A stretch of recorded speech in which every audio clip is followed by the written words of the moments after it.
B1 HP alarm mga master. So kung hindi nyo pa alam mga master kung paano mag-reset nito, panoorin nyo tong video na to.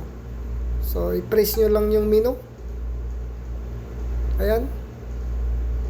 Tapos pindutin nyo lang yung set. Ayan, nakikita nyo na lumalabas na yung reset. Tapos pindutin nyo lang ulit yung set.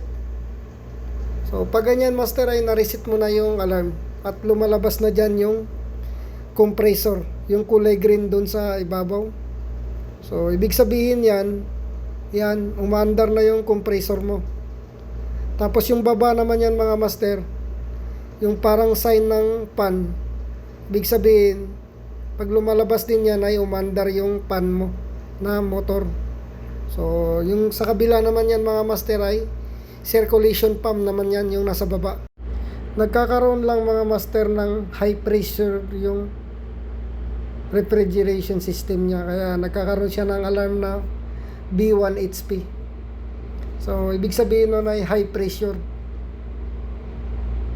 So ngayon mga master ay kung makita nyo ay bumababa na yung temperature niya dahan-dahan dahil nga umandar na yung compressor at saka yung fan motor mo.